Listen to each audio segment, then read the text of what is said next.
Okay, तो ये 16वां अध्याय को जब हम देखते हैं, ये शुरुआत होता है कि ये 7 स्वर्गदूतों के साथ। और पिछले सप्ताह हमने देखा था कि ये 7 स्वर्गदूत जो है ये परमेश्वर के मंदिर से ये लोग बाहर निकल रहे हैं। और ये 7 स्वर्गदूतों के हाथों में 7 कटोरे हैं, और ये कटोरों में परमेश्वर का कोप है।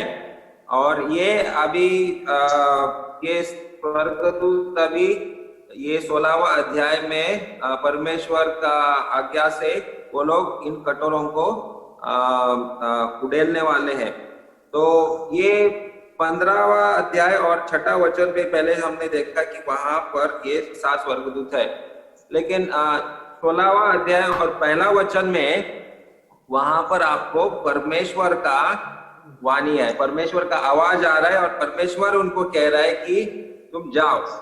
तो ये 7 कटोरे जो है अभी ये परमेश्वर का जो न्याय है, एकदम जल्दी से ये दुनिया पर गिरने वाले हैं। क्योंकि ये 7 साल का अंत का समय है, और ये 7 साल का अंत में ये 7 कटोरों का जो कोप है ये परमेश्वर अभी दुनिया पर डालने वाले हैं। तो ये बहुत ही जल्दी ये चीजें होने वाले हैं। और जैसे आपने पढ़ा ये अध्याय को, 16वां अध्याय, आप सोच रहे होंगे कि ये 16वां अध्याय में यहाँ पर परमेश्वर ने जमीन पर ये अपना कोप को फेंका, फिर समुद्र पर, फिर पानी पर, और फिर आकाश में। ये सारी चीजें तो हमने वो जो सील मोहर के न्याय में हमने देखा, तुरही के न्याय में भी इस प्रकार की ही चीजें हमने देखा। तो ये दोबारा बार बार क्यों हो रहा है? लेकिन एक चीज हमको यहाँ पर जानना है कि यहाँ पर जो कोप जो है ये भयंकर है, क्योंकि ये हर जीव पर गिरने वाले हैं। वहां पर हमने देखा था कि एक तिराई के ऊपर परमेश्वर का कोप गिरा, लेकिन यहाँ पर परमेश्वर का कोप जो है पूरे लोगों पर, जितने भी लोग हैं सब पे गिरने वाले। पानी समुद्र में जितने भी चीजें हैं सब जीव पर परमेश्वर का कोप अभी गिरने वाले। इसलिए ये अलग है, ये बहुत ही भयानक है और भयंकर है।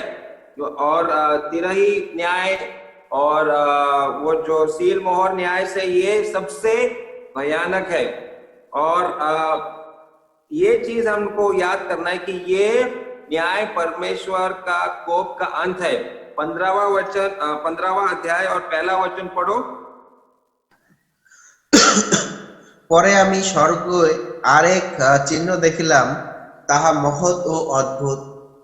সপ্তদূতকে সপ্ত আত্মা লইয়া আসিতে দেখিলাম, আর এই সকল শেষ আঘাত, কেননা সেই সকল ঈশ্বরের রোষ সমাপ্ত হইল।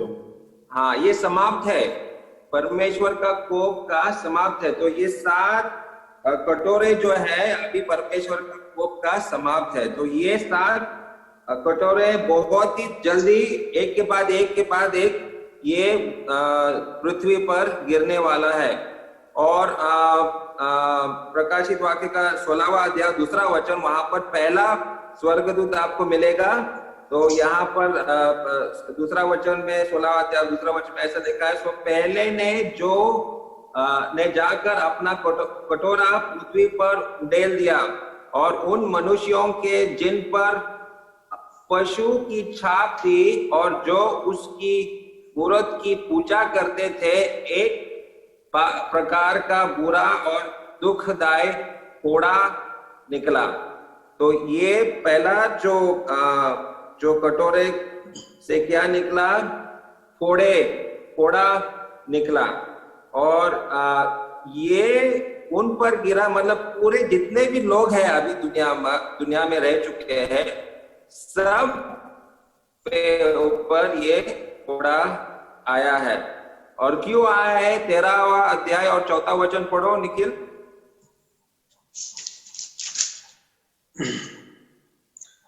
আর তাহার নগরের ভর্জনা করিল, আর তাহারা নগরের ভর্জনা করিল, কেননা সেই পশুকে আপন কর্তৃত্ব দিয়াছিল, আর তাহারা সেই পশুর ভজনা কহিল, এই পশু তুল্য কে এবং ইহার সহিত কে যুদ্ধ করিতে পারে?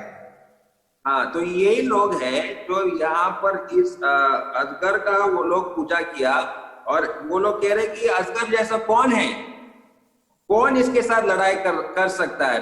और अभी ये 16वां अध्याय में हम लोग देख रहे कि इनके ऊपर ये जो फोड़ा निकलने के बाद ये लोग अभी बहुत ही कष्ट में है, बहुत ही संकट में है। और ये वो लोग हैं जिसने मूर्ति पूजा किया, जिसने वो अजगर का पूजा किया, अभी उनके ऊपर इस प्रकार के फोड़ा निकला। तो अभी आपके बाइबल में जब आप देखेंगे ध्यान से, एक शब्द बार बार दोहराया गया है इस अध्याय में, और इंग्लिश में ये शब्द great, great voice, great heat, great river, great day of God, great voice, बार बार ये शब्द इस प्रकार के शब्द आए। तो हिंदी में ये ऊंचे शब्द, बड़ी तपन, बड़ी नदी फुरात, बड़े दिन, बड़ा भुई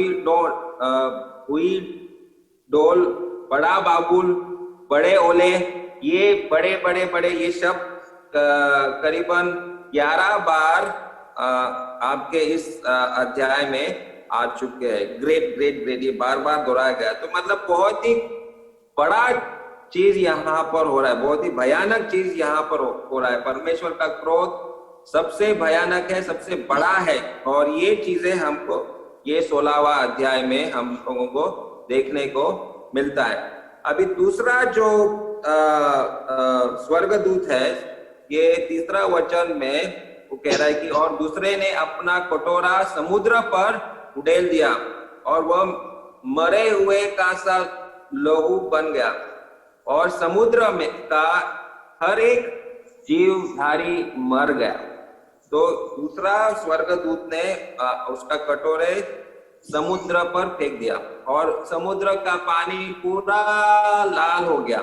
और ये ऐसा ये शब्द है कि ये रक्त की तरह हुआ, ये लहू की तरह हुआ, और जितने भी जीव है, जितने भी मछलियां हैं समुद्र में, एक भी नहीं बचेगा। सारे के सारे मछलियां, जितने भी जीव समुद्र में है, सारे मर जाएंगे। तो ये दूसरा कटोरा है।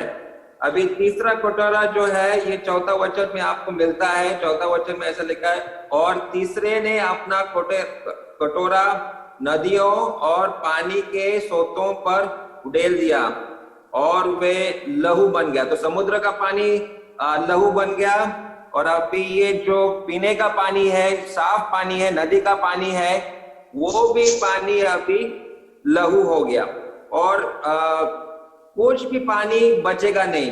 अभी वो जो तिरोही का न्याय में हमने देखा, एक तिराही जो भागता वो लाल हो गया, रक्त हुआ। लेकिन यहाँ पर सारे का सारे पानी जो है ये रक्त के तरह हुआ, ये लहू के तरह हो गया। अभी ये इस प्रकार की चीजें हमने इस्राएली लोगों के जीवन में देखा। जब मूसा ने उनको मिस्र देश से बाहर निकाला, तो वहां पे भी इस प्रकार के चमत्कार वहां पे हुआ। और मिस्र देश में जो फारो राजा था, उन्होंने अपना मन कठोर किया, और वहां पर मूसा ने परमेश्वर की आज्ञा से वहां बहुत सारे चमत्कार उन्होंने किया।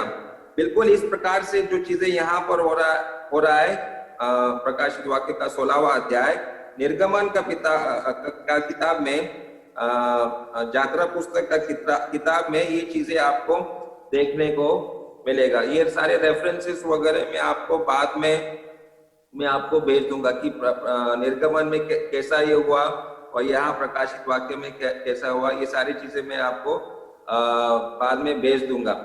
लेकिन इतना आप याद रखो कि इसी प्रकार की चीजें, चमत्कार जो है मूसा के समय में भी हुआ था, और अभी उससे भी भयानक चीजें यहाँ पर प्रकाशित वाक्य का 16वां अध्याय में हो रहा है। तो ये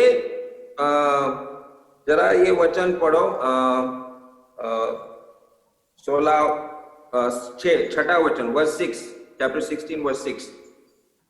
কেননা উহারা পবিত্রগণের ও ভাওবাদীদের রক্তপাত করিয়াছিল, আর তুমি উহাদিওকে প্রাণার্থে রক্ত দিয়াছ, তাহারা ইহার যোগ্য।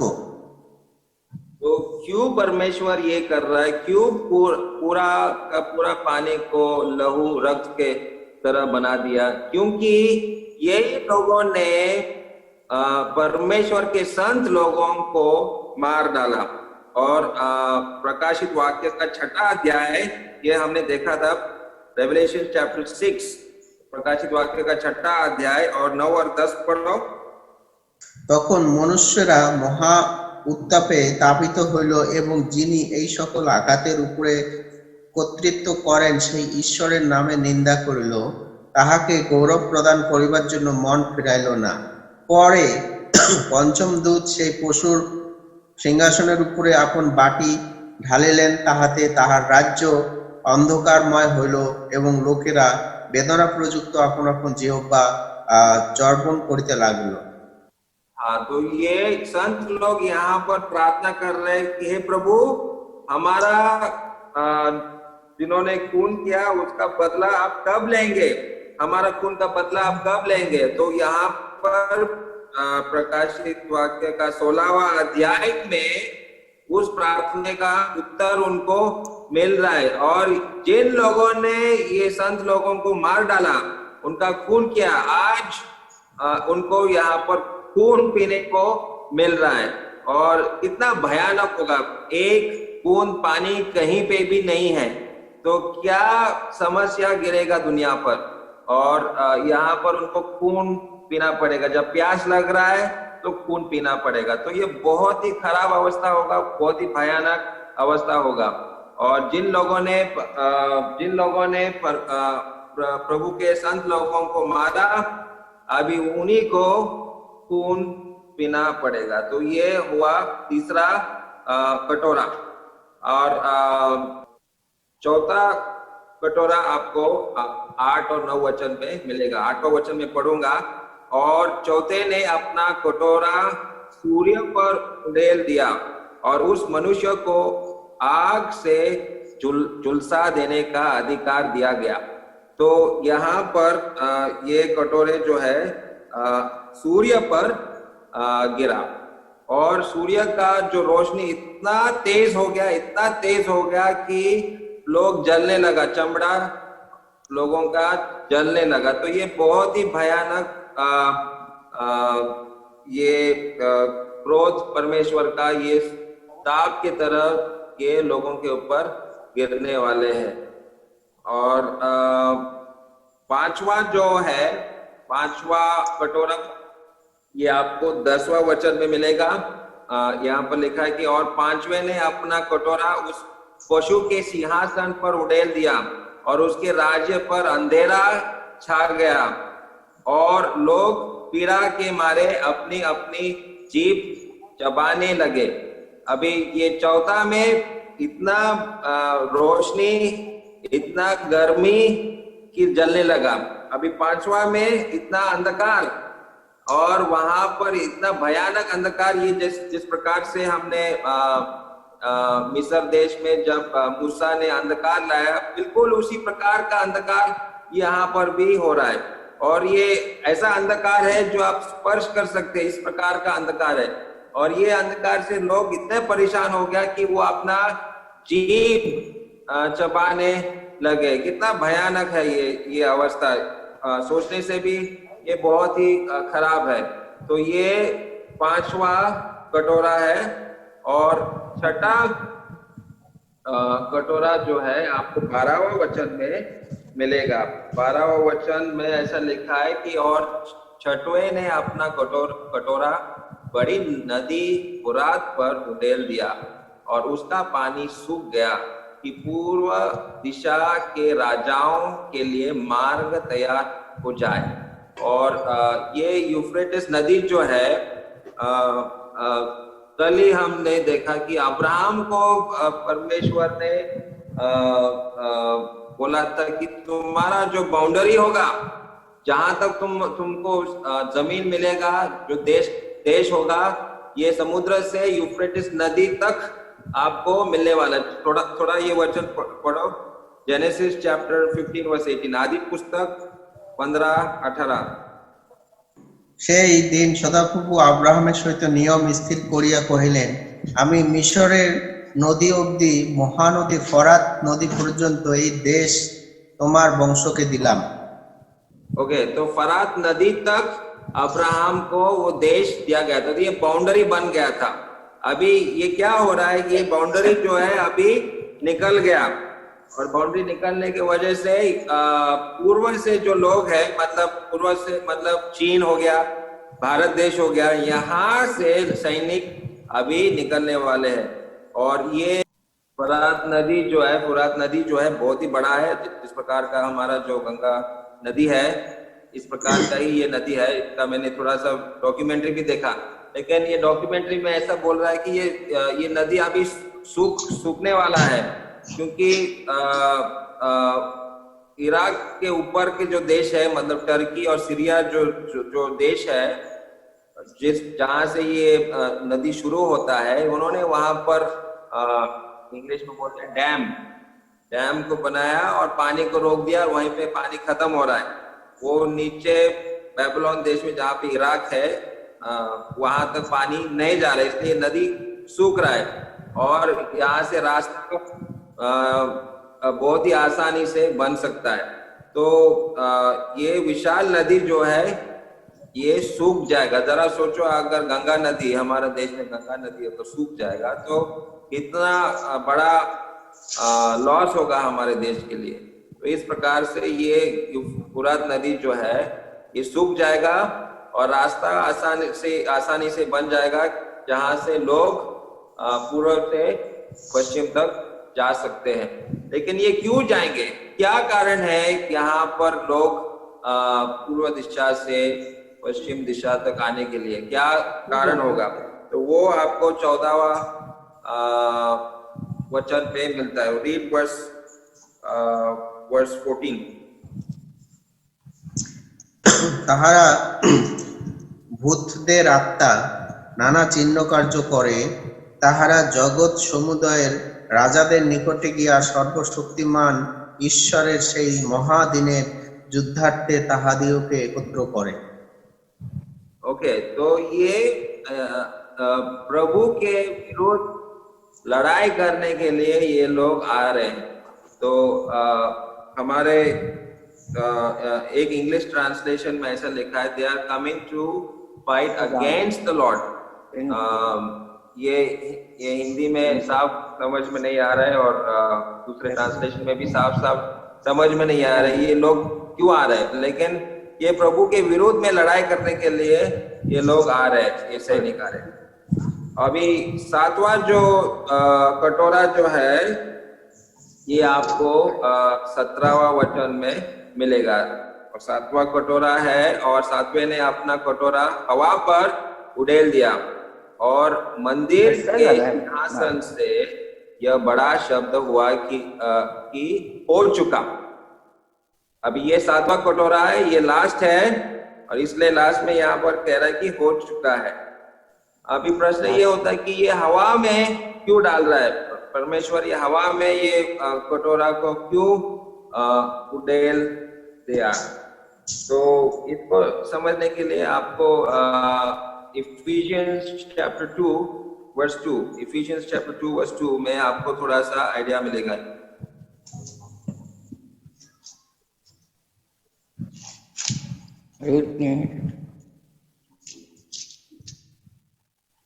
चला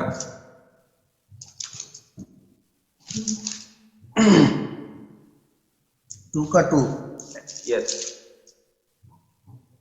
এই সকল তোমাদের পূর্বে চলিতে এই জগতের যুগ অনুসারে আকাশের কর্তাধিপতির অনুসারে যে আত্মা এখন অবাধ্যতার সন্তানগণের মধ্যে কার্য করিতেছে, সেই আত্মা অধিপতির অনুসারে চলিতে। तो ये इंग्लिश में एयर लिखा है, और ये the Prince of the power of the air, मतलब ये शैतान है। शैतान को हवा का राजा ऐसा बोला है। लेकिन बांग्ला और हिंदी में भी ये साफ समझ में नहीं आ रहा है। तो Prince of the power of the air, तो शैतान जो है स्वर्ग से उसको फेंक दिया गया, तो वो पृथ्वी पर यहाँ पे आया। यहाँ पे ऐसा लिखा है, मतलब अबाध्यता रखता, मतलब जो आज्ञा पालन नहीं किया परमेश्वर का, वही आत्मा। हाँ, तो वो आज्ञा पालन न करने वाला जो है शैतान है, और हाँ। शैतान जो है वो सबको पाप की तरफ लेकर जाने का काम वो कर रहा है। और the Prince of the air ये इंग्लिश में बोला गया, और वो हिंदी में और बांग्ला में भी साफ समझ में नहीं आ रहा है कि हवा का राजकुमार है करके ऐसा वो बोला है। तो ये अभी उसको कोई जगह बाकी नहीं है, स्वर्ग से उसको फेंक दिया और वहां पृथ्वी पर आए, तो पृथ्वी का नष्ट हो रहा है, और जो रह चुका है वो हवा है, और वो हवा में भी परमेश्वर अभी उसका क्रोध गिरा रहा है, और वहां शैतान को कोई जगह बाकी नहीं है छिपने के लिए। और हमने पिछले बार ही देखा था कि शैतान भी प्रभु यीशु मसीह से डरेगा, और छिपने के लिए कोई जगह बाकी नहीं है। और यहाँ के बाइबल में ये 3 बार ये इट इज फिनिश करके बोला है। तो आपको याद होगा कि प्रभु यीशु मसीह जब सूली पर मरा, अपना पहले आत्मा छोड़ने से पहले उन्होंने वहां पर चिल्लाया और बोला इट इज। और दूसरा बार है यहाँ पर आपको प्रकाशित वाक्य का 16वां अध्याय और उसका 17वां वचन पे यहाँ पर वही वाक्य है, इट इज फिनिश, मतलब पूरा हो गया, खत्म हो गया। और आखिरी जो है प्रकाशित वाक्य का 21:6, तो 3 बार आपका बाइबल में इट इज फिनिश करके बोला गया। तो हर बार ये परमेश्वर का क्रोध के बारे में बोला गया, परमेश्वर का कोप के बारे में बोला गया कि परमेश्वर का कोप जो है वो अंत होगा, और परमेश्वर का क्रोध यहाँ पर इस प्रकाशित वाक्य का 16वां अध्याय में अंत हो रहा है। तो मैंने एक सवाल आप लोगों से किया था ग्रुप में कि ये एक मन क्या होता है, कितना वजन होता है? तो सबने बोला एक मन का मतलब 40 किलो। तो 40 किलो, ये जो आपको वर्स 21, रीड वर्स 21।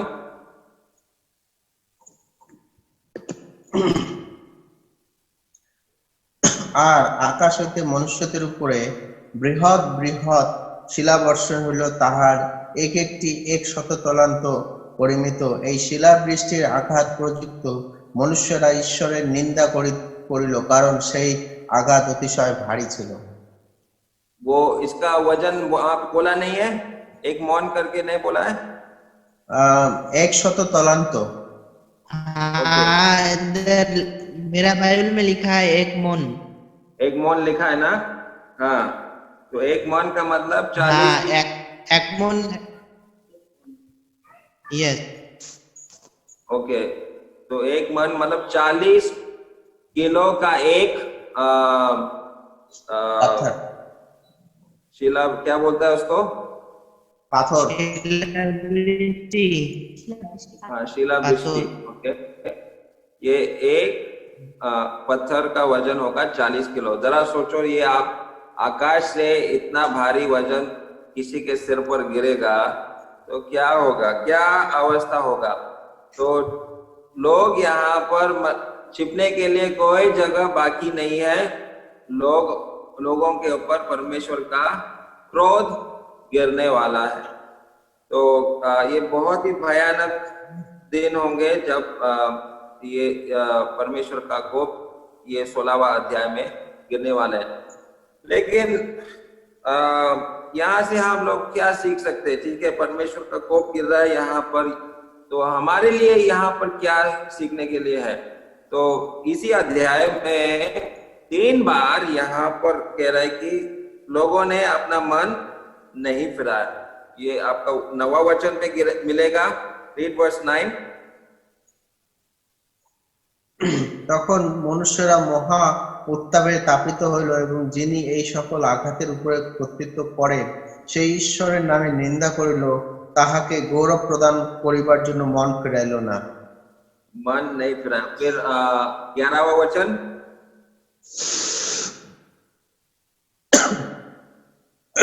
এবং আপনাদের বেদনা ও ক্ষত প্রযুক্ত স্বর্গের ঈশ্বরের নিন্দা করিল, আপন আপন ক্রিয়া হইতে মন ফিরাইল না। हाँ, और लास्ट में वर्स 21 आपने पढ़ा। तो ये 3 बार यहाँ पर आप देख सकते हैं कि ये लोगों ने परमेश्वर का निंदा किया और उन्होंने अपना मन नहीं फिराया। तो कितना कठोर है लोगों का मन। तो लोग सोचते हैं कि हाँ संकट आएगा तो शायद लोगों का मन फिरेगा, लेकिन परमेश्वर का क्रोध की वजह से लोगों का मन नहीं फिरते हैं। तो क्या है परमेश्वर लोगों का मन क्यों फिरते? तो परमेश्वर की तरफ क्यों लोग रिपेंट करते या मन फिराते? तो एक वचन पढ़ो, Romans chapter 2 verse 4। Romans chapter 2 verse 4।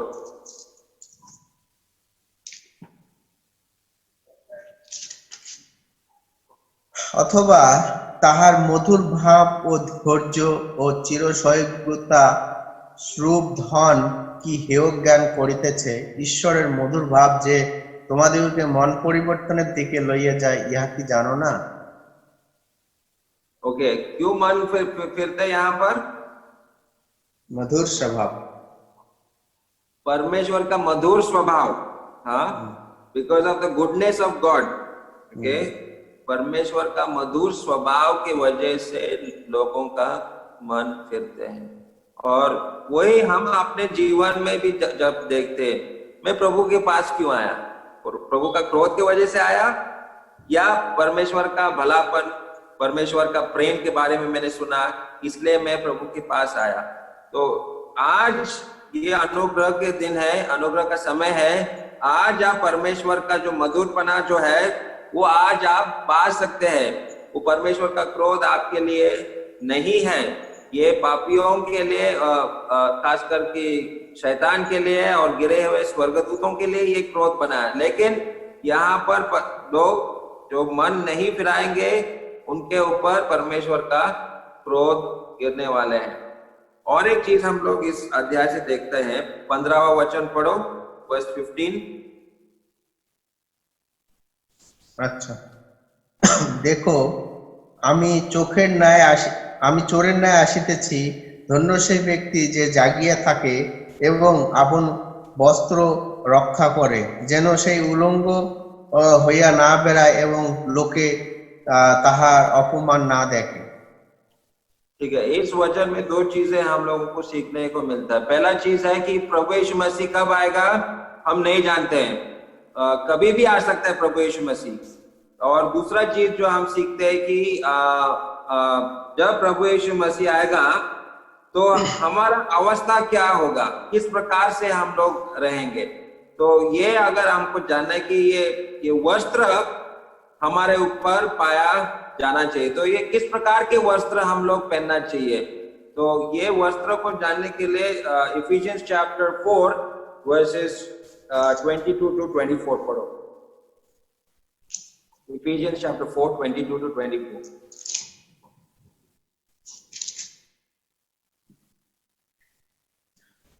যেন তোমরা পূর্বকালীন আচরণ সম্বন্ধে সেই পুরাতন মনুষ্যকে ত্যাগ করো, যাহা প্রতারণার বিবিধ অভিলাষ মতে ভ্রষ্ট হইয়া পড়িয়াছে, আর আপন আপন মনের ভাবে যেন ক্রমশ নানা নবীনীকৃত মনের ভাবে যেন ক্রমশ নবীনীকৃত হও এবং সেই নতুন মনুষ্যকে পরিধান করো, যাহা সত্যের ধার্মিকতায় ও সাধুই ঈশ্বরের সদৃশ্য সৃষ্টি হইয়াছে। ओके, तो यहाँ पर 2 मनुष्यों के बारे में बता रहे हैं, एक पुराना मनुष्य है और दूसरा नया मनुष्य। और ये नया मनुष्य जो है यहाँ पर इंग्लिश में कह रहा है कि राइचियसनेस एंड ट्रू होलीनेस। तो ये धार्मिकता और पवित्रता, तो धार्मिकता और पवित्रता का वस्त्र आपके ऊपर पाया जाना चाहिए। जब प्रभु यीशु मसीह आएगा तो क्या वो मुझे इस वस्त्रों से पहने हुए मिलेगा, या फिर हमारा अवस्था बिन वस्त्र के होगा, बिना कोई कपड़े के? तो ये बहुत ही शर्मदायक चीज होगा। जिस प्रकार से प्रभु उस बगान में जब आदम और हवा ने पाप किया और वो छिप गए, और परमेश्वर उस बगान में आया और पूछा, आदम तुम कहाँ हो? तो वो किस प्रकार से छिप गए। इस प्रकार से हम लोग पाया नहीं जाना चाहिए। तो ये वस्त्र हमारे ऊपर जो पहना हुआ मिलना चाहिए वो धार्मिकता और पवित्रता है। और आखिरी चीज जो हम लोग यहाँ पर इस अध्याय से सीखते हैं, वर्स 19, read verse 19। তাহাতে মহানগরী 3 ভাগে বিভক্ত হইল এবং জাতিগণের নগর সকল পতিত হইল এবং মোহিত বাবিলকে ঈশ্বরের সাক্ষাতে স্মরণ করা গেল, যেন ঈশ্বরের ক্রোধের রোষ মদিরাতে পূর্ণ পানপাত্র তাহাকে দেওয়া যায়। ओके, तो यहाँ पर ऐसा लिखा है कि इंग्लिश में लिखा है, and God remembered all of Babylon since. तो जितना भी पाप बेबीलोन ने किया, वो सारे पापों को परमेश्वर ने याद किया। जरा सोचो, हर पाप उनका उन्होंने याद किया, और उन पापों की वजह से परमेश्वर का क्रोध उस बेबीलोन पर गिर रहा है। लेकिन अगर वही हमारे जीवन में अगर हम देखेंगे, क्या परमेश्वर हमारे पापों को याद करता है? अगर परमेश्वर हमारे एक विश्वासी का पाप को याद करेगा तो हम कहाँ खड़े रहेंगे? छिपने के लिए कहाँ जगह होगा? लेकिन हम धन्यवाद देना चाहिए कि प्रभु आज हमारा पापों को याद नहीं करता है। जो भी हमने पाप किया हमारे जीवन में, प्रभु आज याद नहीं करेगा। एक वचन पढ़ो, Hebrews chapter 8 verse 12। Hebrews 8 verse 12।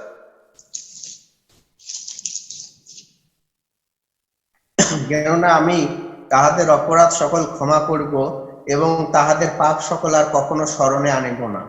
हाँ, परमेश्वर कभी हमारा पाप याद नहीं करेगा। जो प्रभु यीशु मसीह को स्वीकारा, जिन्होंने प्रभु यीशु मसीह का क्रूस का मृत्यु पर विश्वास किया कि प्रभु यीशु मसीह मेरे पापों के लिए उस क्रूस पर मारा गया, मेरे पापों के लिए वो गाड़ा गया और 3 दिन बाद जिंदा हुआ, तो परमेश्वर का कोप उस टाइम पे प्रभु यीशु मसीह के सिर पर गिरा और मेरे ऊपर नहीं गिरा। तो आज हम परमेश्वर का अनुग्रह पा सकते हैं, परमेश्वर का पाप क्षमा हमको मिलेगा, अनंत जीवन हमको मिलेगा, और प्रभु कह रहे हैं कि हमारा पाप वो याद नहीं करेगा। तो कितना धन्यवाद हम लोग देना चाहिए कि प्रभु आज हम लोगों का पाप को याद नहीं कर रहे, लेकिन जिन्होंने प्रभु यीशु मसीह पर विश्वास नहीं किया उनका पाप वो याद कर रहा है और उनके ऊपर परमेश्वर का क्रोध गिरने वाले हैं। तो बस ये आखिरी सवाल के साथ मैं अंत करता हूं।